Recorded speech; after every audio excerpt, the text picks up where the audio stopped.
Imagine waking up tomorrow, and you're gone. Not your body, that's still lying there. Not your awareness, you're still conscious.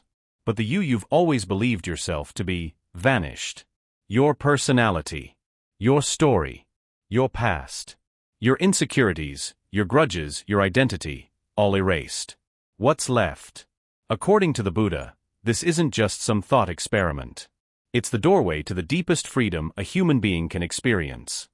Today we're diving into one of Buddhism's most mind-shifting teachings. One that turns everything you think you know about yourself completely upside down. We've touched on non-self in earlier videos, but this time, we're going all in. We're asking the big question, what really happens when you don't exist? Think about it, every day you wake up assuming you're the same person you were yesterday. You carry around this story of me, maybe you're the responsible one, the funny one, the anxious one. And you protect this story like it's life itself. When someone criticizes you, it hurts, not because of what they said, but because it threatens the fragile identity you've built. But what if that identity isn't real? What if the you think you are is more like a character in a play, one you've performed so long, you've forgotten your acting? 2,500 years ago, the Buddha made a radical discovery, a discovery modern neuroscience is only beginning to confirm. The separate, permanent self you think you are? It's an illusion, a mental construct. And when that illusion drops away, even for a moment, something extraordinary is revealed. In Buddhism, this insight is called anatta, or non-self. It's one of the three marks of existence, along with impermanence, anicca, and suffering, dukkha. These aren't abstract ideas, they're the foundation of the Buddha's revolution in consciousness.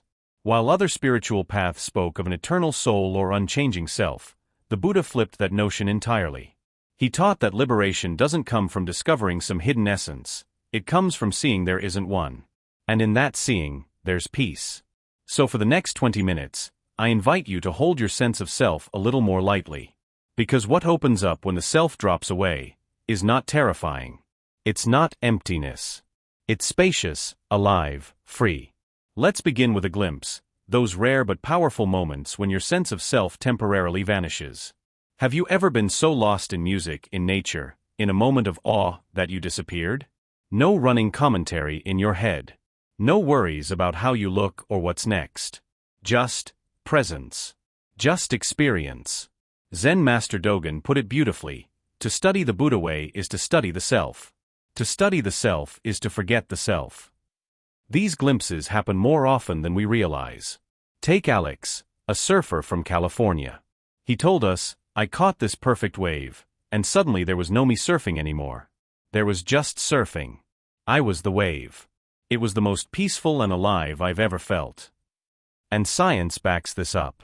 During these flow states, the brain areas responsible for self-referential thought, the parts that construct our inner monologue, go quiet. The illusion of you fades. What's left is awareness, pure and unfiltered. The Buddha said it like this, in seeing, there is just seeing. No seer. Nothing seen.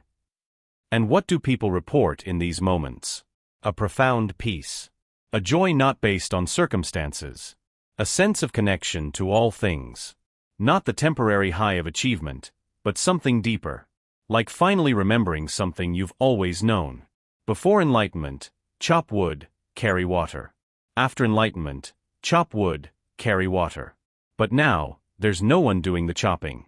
These aren't just cool experiences. They're clues to our natural state, before the self-story kicks in. So what's actually happening in those moments when you disappear? Time collapses into now. Boundaries between self and world blur. Fear dissolves, because there's no self to protect.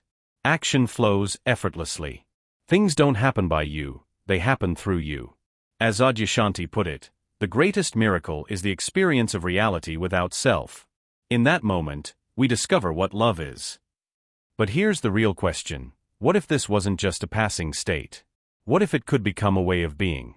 That's exactly what the Buddhist path is pointing to, not temporary glimpses, but a fundamental shift in how reality is experienced. Now think about how much of your suffering revolves around protecting this imagined self. You get hurt when someone criticizes you. You compare yourself endlessly. You replay old regrets because they threaten your self-image. This constant maintenance, the effort to uphold me, is what the Buddha called dukkha. A subtle, persistent unease that never fully lets up. But when the self drops away, freedom begins. Thich Nhat Hanh said, "To be free of the idea that we are a separate self is the ultimate freedom." Let me tell you a story. Last year I was hiking in the mountains, totally lost in thought, work, deadlines, the usual. Then a bird call pulled me back. Suddenly, there was no mat. Just awareness. Mountain. Sky. Sound. No separation. Just life, happening. It felt like setting down a heavy backpack I didn't even know I was carrying. This is what the Buddha was pointing to. When the self disappears, the inner critic goes silent. Embarrassment fades. The need to be special vanishes. The fear of failure dissolves. Because there's no you left to fail. Zen Master Dogen wrote, "When you find your place where you are, practice occurs. And your place is exactly where the separate self ends." One retreat participant put it like this: "It was like I'd been holding my breath my whole life, and finally exhaled. I realized me was just a bunch of thoughts I was clinging to." And neuroscience agrees. Seasoned meditators show reduced self-referential brain activity and heightened awareness. As the self-story weakens, presence strengthens.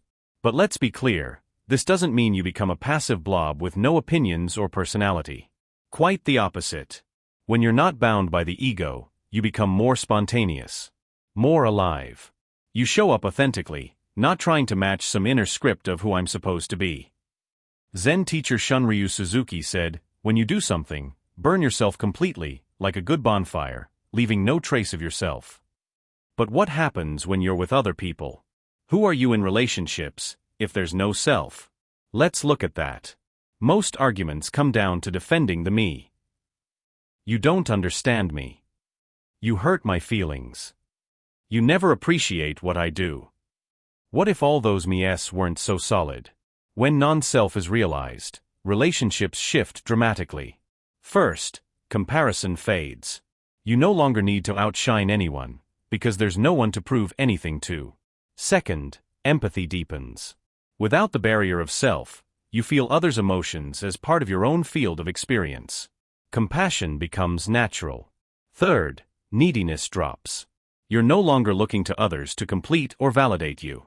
Relationships become less about filling a hole, and more about sharing presence. Fourth, conflict transforms. Without a self to defend, you stop making everything personal. You can disagree without turning it into war. You can listen. As Thich Nhat Hanh said, in true dialogue, both sides are willing to change. And don't worry, this doesn't mean losing healthy boundaries. In fact, boundaries become clearer, not as emotional defenses, but as practical tools. Now you might be wondering, if there's no me, who pays the bills? Who remembers the dry cleaning?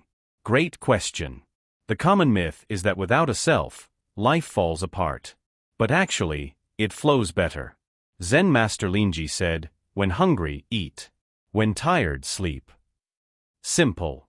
Direct. Life continues, but without the heavy overlay of ego. You still act, decide, work, create, but actions arise from awareness, not self-concern.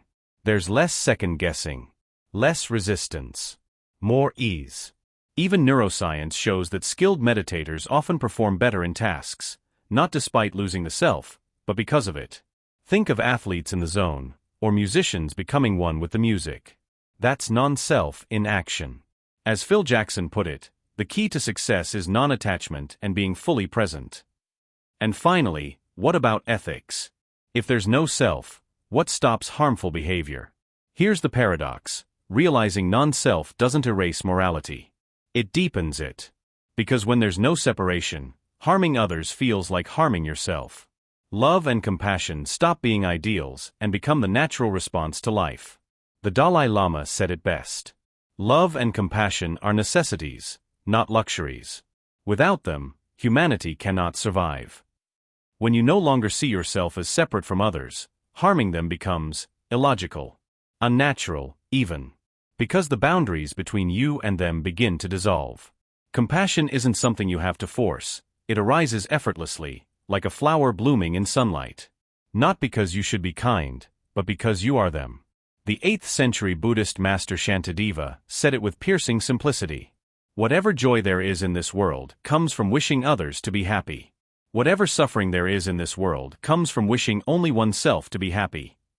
So what does living from non-self actually look like in the real world? It looks like working hard, but without clinging to the identity of the hard-working person. Loving fully, without trying to own, control, or be completed by anyone. Creating beauty, not to be admired, but because the act of creating is enough. Helping someone, not as an act of charity, but because their suffering feels no different than your own. It's not that your personality disappears. It's just that you stop mistaking the mask for the face beneath it. You wear your identity like a costume at a masquerade ball, fully immersed in the role, dancing freely, but always remembering, it's a game. You might still say, I'm shy or I'm bold or I'm an artist, but inside there's a lightness, a knowing smile that says, this too will pass. Now okay, so we've seen that you can live, love, and create without a fixed self. That's liberating in itself. But the Buddha wasn't just offering a clever psychological hack for being a more effective human. He was pointing to something far more profound, complete liberation. We've talked about the glimpses, the flashes of freedom. We've explored how non-self reshapes our relationships and daily life. But now let's dive into the deepest layer, the ultimate gift the Buddha came to share. Because non-self isn't a philosophical idea. It's medicine. The root cause of our suffering, the Buddha taught, is the belief in a separate, permanent self. And when that illusion is finally, fully seen through, something extraordinary happens. In Pali, it's called nibbana. In Sanskrit, nirva. It means, blowing out. Not blowing out you, but blowing out the flame of craving, hatred, and delusion. Blowing out the false fire of me. Imagine you've been wearing noise-canceling headphones your entire life, muffling the symphony of reality. And then, click, they come off. The world doesn't change. But it becomes clear. Vibrant. Alive. The Buddha described it like this. The extinction of desire, the extinction of hate, the extinction of delusion, this is nibbana. So what actually changes when this final liberation occurs? First, fear dissolves. Especially the fear of death. Because when you deeply realize there was never a solid you to begin with, what is there to lose? Death is no longer the terrifying end of you, it's simply another wave returning to the ocean.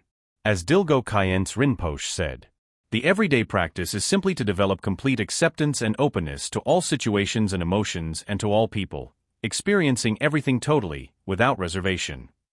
Second, suffering transforms. Not that pain disappears. But the extra suffering, the mental narration, the resistance, the why is this happening to me? All of that drops away. Imagine facing heartbreak, or illness, or failure, and feeling the raw experience without the self-inflicted suffering layered on top. Dr. Mark Epstein calls it the freedom to be nobody. And with that, a remarkable lightness arises, no longer having to be someone special all the time. Third, a quiet joy emerges. Not the excitement of getting what you want, but a deep, unshakable contentment. The Thai forest monk Ajahn Chah called it the peace that comes from letting go. Fourth, perception itself shifts. You no longer see the world as made of separate things and people. You see the web, the interconnection, the unity dancing as multiplicity. Adyashanti calls this the end of your world. Not destruction, but revelation. The world you thought was real falls away. What remains is what's always been here. But maybe the most beautiful transformation is this. The seeking ends. That constant sense of not being enough. Of chasing something out there, the next job, the next insight, the next version of you. That restless grasping finally lets go. As Zen Master Linji said, there is nothing I dislike. And yet, if the world is only studied in a certain way, this is called being ridden by things. The true teacher turns things around. This doesn't make you passive. In fact, without the noise of ego, you respond to life with clarity, spontaneity, and deep compassion. Not reacting from fear, but moving from presence. So what does all of this mean for you, watching this right now? It means freedom is not some distant mystical achievement. It's not reserved for monks or mystics. It's not in the Himalayas or in ancient texts. It's right here. It's what you already are when the illusion of self drops away. As the Buddha said in his final teaching, be a light unto yourself. So let's end with one final mystery, one that could change everything. Pause, subtle chime or cinematic beat. We've explored what happens when you don't exist. How the self is not a solid thing, but a fluid process. How letting go of that illusion brings freedom, love, and clarity. But here's the cosmic joke. The self spends its entire life trying to protect itself from something that was never there. It's like being terrified of monsters under the bed, and one day finally peeking underneath, only to find dust. And this leaves us with one breathtaking question. If you are not who you think you are, then what's living this life? You're not your thoughts, they come and go. You're not your emotions, they rise and fall. You're not your body, every cell is constantly being replaced. You're not your past, it shifts and fades. So what remains? What's aware of all this? You can't answer with the mind, because the mind is just another appearance. Words can't touch it. As Zen Master Huining said, from the beginning, not a single thing exists. This isn't nihilism. It's not saying nothing matters. It's saying, there's a reality deeper than anything the mind can grasp. And you are already that. The invitation of Buddhism isn't to adopt a belief, but to look, deeply, honestly, bravely, into the nature of your own awareness. The Zen tradition calls this the Great Death, the death of the illusion of self. And what's born in its place is freedom. Your original face, before you were born, before the stories, before the masks. So I invite you now, not to believe this, but to investigate. Not with your thoughts, but with your attention. What if you didn't have to wait to be free? What if freedom was available, right now? In the simple act of noticing awareness itself? Because when the illusion of you falls away, you don't disappear. You appear, fully, vividly, radiantly alive. You stop surviving. You start being. You stop performing. You start living. As Rupert Spira said, awareness is not something we have. It is what we are. So right now, if it feels comfortable, close your eyes, take a breath, and simply notice who or what is aware of this moment. Not the objects of awareness, but awareness itself. Stay with that. And I'll leave you with that question to explore, again and again. Because that question is the doorway. If you've ever had a moment where you disappeared, where the self fell away and something vast opened up, drop it in the comments. I'd love to hear your story. And next time you find yourself stressed, anxious, lost in thought, just ask, what happens when I don't exist? You might be surprised by the silence that answers. Until next time.